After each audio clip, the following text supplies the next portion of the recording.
ಇನ್ನು ಅಂಥ ಸಿನಿಮಾದ ಘಟನೆ ಕೂಡ ತುಂಬಾ ವಿಶೇಷ ಆಗಿರ್ತಕ್ಕಂಥದ್ದು ಸರ್.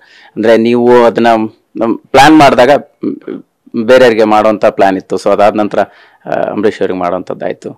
ಅದು ಹೇಗೆ ಯಾರಿಗಾಗಿ ಮಾಡುವಂಥ ಪ್ಲಾನ್ ಆಗಿತ್ತು ಮುಂಚೆ ಅಂತ? ಆ ಪಿಕ್ಚರಲ್ಲಿ ಮಾತ್ರ ಯಾರಿಗೂ ಇರಲಿಲ್ಲ. ವಿಷ್ಣುವರ್ಧನ್ಗೂ ನಾನು ಹೇಳಿದೆ ನಿನಗೆ ಸೂಟ್ ಆಗಲ್ಲ ಕ್ಯಾರೆಕ್ಟರ್ ಬಿಟ್ಟು ಅಂತ. ಆ್ಯಕ್ಚುಲಿ ರಾಜ್ಕುಮಾರ್ ಅವ್ರ ಕಂಪ್ನಿಯಿಂದನೂ ನನಗೆ ಆಫರ್ ಬಂದಿತ್ತು. ಅವಾಗ ನಾನು ಅವ್ರಿಗೂ ಹೇಳ್ಬಿಟ್ಟು ಬಂದೆ, ಸರ್ ಈ ಕ್ಯಾರೆಕ್ಟರ್ ನಿಮ್ಗೆ ಆಗಲ್ಲ, ಲಾಸ್ಟಲ್ಲೆಲ್ಲ ಆ ಥರ ಟಾರ್ಚರ್ ಮಾಡಿ ಹೊಡೆದಾಗ ನೀವು ಸುಮ್ಮನೆ ಸೈಲೆಂಟ್ ಆಗಿದ್ದರೆ ಫ್ಯಾನ್ಸ್ ನಾನು ನೋಡೋದಾಕ್ಬಿಡ್ತಾರೆ. ಅದು ನಿಮಗೆ ಇವತ್ತಿನ ಇರೋ ಒಂದು ಕ್ಯಾರೆಕ್ಟ್ರು, ಅವ್ರಿಗಿರೋ ಒಂದು ಅಭಿಮಾನ ಪ್ಲಸ್ ಅವರಿಂದ ಜನ ಎಕ್ಸ್ಪೆಕ್ಟ್ ಮಾಡೋದು ಡಿಸಪಾಯಿಂಟ್ ಆಗುತ್ತೆ ಅಂತ. ಅದಕ್ಕೆ ಅಂಬರೀಷೇ ಫಸ್ಟಿಂದ ಇದ್ದಿದ್ದು. ಅವ್ರಿಗೆ ಆಸೆ ಇತ್ತು ಮಾಡಬೇಕು ಅಂತ ವಿಷ್ಣುಗೆ, ಬಟ್ ನಾನೇ ವಿಷ್ಣುಗೆ ಬೇಡ ಅಂತ ಹೇಳಿದೆ, ಇದು ಸೂಟ್ ಆಗಲ್ಲ ಅಂತ. ಸರ್, ಇಷ್ಟೆಲ್ಲ ಆಪ್ತವಾಗಿದ್ದಂತಹ ಸ್ನೇಹ, ಸೊ ಒಂದು ಸಂದರ್ಭಕ್ಕೆ ಮನಸ್ತಾಪ ಕೂಡ ಉಂಟಾಗುವಂಥದ್ದು, ಬೇಜಾರಾಗುವಂಥ ಘಟನೆಗಳು ನಡೆದಿತ್ತು. ಅದು ಯಾಕೆ ಏನು ಅನ್ನೋದು ಅದು ಒಂದೊಂದು ಸರಿ ಏನಾಗುತ್ತೆ ಅದಕ್ಕೆ ಕಾರಣನೇ ಇಲ್ಲ. ನಾನು ಡೈರೆಕ್ಟರ್ ಅಸೋಸಿಯೇಷನ್ ಪ್ರೆಸಿಡೆಂಟ್ ಆಗಿದ್ದೆ. ಯಾವುದೋ ಒಂದು ಇಂಟರ್ವ್ಯೂವಲ್ಲಿ ವಿಷ್ಣು ಕನ್ನಡದಲ್ಲಿ ಡೈರೆಕ್ಟರ್ಗಳಿಲ್ಲ ಅಂದಾಗ ಅದು ಡೈರೆಕ್ಟರ್ ಅಸೋಸಿಯೇಷನ್ಲಿ ಭಾಳ ದೊಡ್ಡ ಚರ್ಚೆ ಆಯಿತು.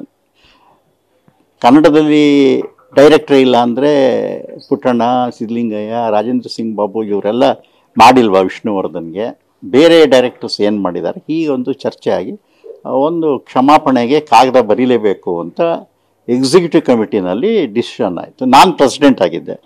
ನಾನು ಹೇಳಿದೆ, ನನ್ನನ್ನು ಕಾಂಟ್ರವರ್ಷಿಯಲ್ಗೆ ಎಳೆದ್ಬಿಡ್ತೀರಪ್ಪ, ನಾನು ಬಿಟ್ಬಿಡ್ತೀನಿ, ನೀವು ಇಲ್ಲ ನೀವು ಹೆಂಗೆ ಬಿಡ್ತೀರಾ ಅಂತೆಲ್ಲ ಗಲಾಟೆ ಮಾಡಿ ಕೊನೆಗೆ ಅದು ನನಗೆ ಸೈನ್ ಮಾಡಿದೆ.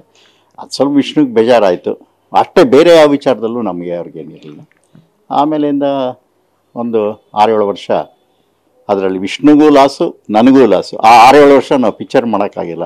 ಮಾಡೋಂಗಿದ್ರೆ ಇನ್ನೂ ಒಂದು 5-6 ಒಳ್ಳೆ ಪಿಕ್ಚರ್ಗಳು ಆಗಿರೋದು ಟೈಮ್ ಅಷ್ಟೇ. ಆ ಸಂದರ್ಭಕ್ಕೆ ಯಾವ್ದಾದ್ರು ಅವ್ರಿಗೆ ಮಾಡ್ಬೇಕಂತ ಪ್ಲಾನ್ ಆಗಿತ್ತು? ಇತ್ತು ನನ್ನ ಹತ್ರ ಬೇಕಾಷ್ಟಿತ್ತು.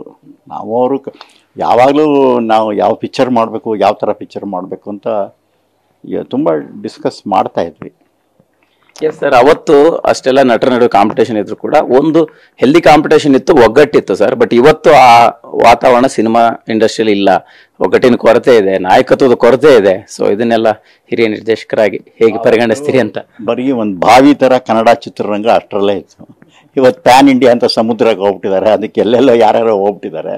ಆಮೇಲೆ ಯಾರಿಗೋ ಏನು ರಾಜ್ಕುಮಾರ್ಗಾಗಲಿ ವಿಷ್ಣುವರ್ಧನ್, ಅಂಬರೀಷ್ ಅವ್ರಿಗಿದ್ದ ಥರ ಕನ್ನಡದ ಇದು ಇಲ್ಲ. ಈಗೆಲ್ಲ ಪ್ಯಾನ್ ಇಂಡಿಯಾ, ಎಲ್ಲಿ ನಾವು ಮಾತಾಡ್ಬಿಟ್ರೆ ನಮ್ಮ ಪಿಕ್ಚರು ಬಾಂಬೆಲಿ ಹೋಗಲ್ವೋ, ನಮ್ಮ ಪಿಕ್ಚರ್ ತಮಿಳ್ನಾಡು ಹೋಗಲ್ವೋ ಅಂದ್ಬಿಟ್ಟು ಕನ್ನಡದ ಬಗ್ಗೆ ಮಾತೇ ಆಡೋದಿಲ್ಲ. ಆ ಥರ ಇದೆ ಪರಿಸ್ಥಿತಿ. ನಾಯಕರು ಇದ್ದಾರೆ, ಬಟ್ ಅವ್ರಿಗೆ ಧೈರ್ಯ ಅಲ್ಲ ಬರೋಕ್ಕೆ. ಯಾಕೆಂದರೆ ಬಂದರೆ ಎಲ್ಲಿ ಅವ್ರ ಪಿಕ್ಚರ್ಗಳು ಬೇರೆ ಲ್ಯಾಂಗ್ವೇಜಲ್ಲಿ ಅವ್ರನ್ನ ಬಿಡೋದಿಲ್ವೋ, ಏನು ಮಾಡ್ತಾರೋ ಅಂತ ಭಯಕ್ಕೆ ಅವ್ರು ಯಾರು ಲೀಡರ್ಶಿಪ್ ತಗೊಳ್ಳೋಕ್ಕೆ ಇಲ್ಲ. ಫೈನಲಿ ವಿಷ್ಣುವರ್ಧನ್ ಅವರು ಅಂದರೆ ಈಗ ಕರ್ನಾಟಕ ರತ್ನ ಪಡೀತಾರಂಥ ಸಂದರ್ಭಕ್ಕೆ, ಜೊತೆಗೆ 75 ವರ್ಷದ ಬರ್ಡೇ ಸಂಭ್ರಮಕ್ಕೆ ನಿಮ್ಮ ನೆನಪಿನಗಳಿಗೆ ಜಾರೋದಾದರೆ ಸರ್ ಏನು ಫೈನಲಿ ಹೇಳ್ತೀರಿ ಅಂತ ಅವ್ರು? ಅಲ್ಲ ಸರಿ, ಒಂದೇ ವಿಷ್ಣುವರ್ಧನ್, ಇನ್ನೊಂದು ವಿಷ್ಣುವರ್ಧನ್ ಬರೋಕ್ಕಾಗಲ್ಲ. ವಿಷ್ಣುವರ್ಧನ್ ದಿಲೀಪ್ ಕುಮಾರ್ ಆಗ್ಬೋದು, ವಿಷ್ಣುವರ್ಧನ್ ಶಮ್ಮಿ ಕಪೂರ್ ಆಗ್ಬೋದು, ವಿಷ್ಣುವರ್ಧನ್ ರಾಜೇಶ್ ಖನ್ನಾ ಆಗ್ಬೋದು. ಆ ಥರ ಪಾತ್ರಗಳನ್ನೆಲ್ಲನೂ ಟ್ರ್ಯಾಜಿಡಿ ಆಗ್ಬೋದು, ಕಾಮಿಡಿ ಆಗ್ಬೋದು, ಆ್ಯಕ್ಷನ್ ಆಗ್ಬೋದು, ಎಮೋಷನ್ ಆಗ್ಬೋದು, ಲವ್ ಸ್ಟೋರಿ ಆಗ್ಬೋದು, ಎಲ್ಲದಕ್ಕೂ ಒಂದು ಸೂಟ್ ಆಗ್ತಿದ್ದ ಕ್ಯಾರೆಕ್ಟ್ರು. ಇವತ್ತು ಅವನು ಇಲ್ದಿರೋದು ನಮಗೆ ತುಂಬ ಲಾಸ್ ಆ್ಯಸ್ ಎ ಡೈರೆಕ್ಟರ್. ಇನ್ನೂ ಒಂದು ಒಳ್ಳೊಳ್ಳೆ ಕಥೆಗಳು ಮಾಡ್ಬೋದಾಗಿತ್ತು, ಹಿಸ್ಟಾರಿಕಲ್ ಮಾಡ್ಬೋದಾಗಿತ್ತು. ನಾವು CVL ಶಾಸ್ತ್ರಿ ಅವರು ದುರ್ಗಾಸ್ತಮನ ಮಾಡಬೇಕು ಅಂದಾಗ ಸ್ಕ್ರಿಪ್ಟ್ ಮಾಡಿ ಅನೌನ್ಸ್ ಮಾಡಿ ಸ್ಟಾರ್ಟ್ ಆಗಬೇಕಾಗಿತ್ತು, ಆಗಲಿಲ್ಲ. ಈ ಥರದ್ದೆಲ್ಲ ಕೆಲವು ನೋವುಗಳು ಇದ್ದೇ ಇದೆ ಸರ್. ಅದೇ ಹೇಳ್ತಾ ಇದ್ರೆ ಅವ್ರಿಲ್ಲ ಅನ್ನೋಂಥ ನೋವು, ಆದರೆ ಅವ್ರಿಗೂ ಕೂಡ ಸಾಕಷ್ಟು ನೋವುಗಳಿತ್ತು. ಅಂದರೆ ಇಡೀ ಜರ್ನಿಯಲ್ಲಿ ಸಾಕಷ್ಟು ಸನ್ನಿವೇಶಗಳಲ್ಲಿ ಅವಮಾನ ಅನುಭವಿಸುವಂತಹ ಘಟನೆಗಳು ಕೂಡ ನಡೀತು. ಅದೆಲ್ಲವನ್ನೂ ಕೂಡ ನಿಮ್ಮ ಹತ್ರ ಹಂಚ್ಕೊಂಡಿದ್ದಂತಹ ನೆನಪುಗಳು ಡಿಸ್ಕಸ್ ಎಲ್ಲ ಮಾಡ್ತಿದ್ದ. ಬಟ್ ಆದರೂ ಒಂಥರ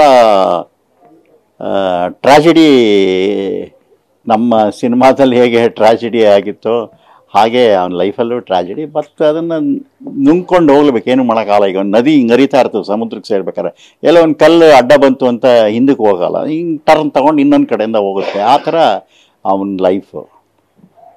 ಸರ್, ನಾಳೆ ಹುಟ್ಟುಹಬ್ಬ ಸೆಪ್ಟೆಂಬರ್ 18 ಏನು ಹೇಳ್ತೀವಿ?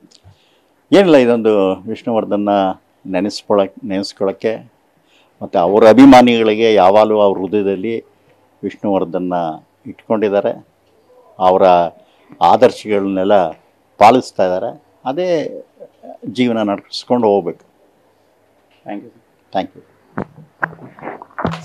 ಇದಿಷ್ಟು ನಿರ್ದೇಶಕ ರಾಜೇಂದ್ರ ಸಿಂಗ್ ಬಾಬು ಅವರ ಮಾತಾಗಿರ್ತಕ್ಕಂಥದ್ದು. ಕ್ಯಾಮ್ರಾ ಪರ್ಸನ್ ಜಗನ್ ಜೊತೆ ಮಾಲ್ತೇಶ್ ಜಗ್ಗೀನ್, TV9 ಬೆಂಗಳೂರು.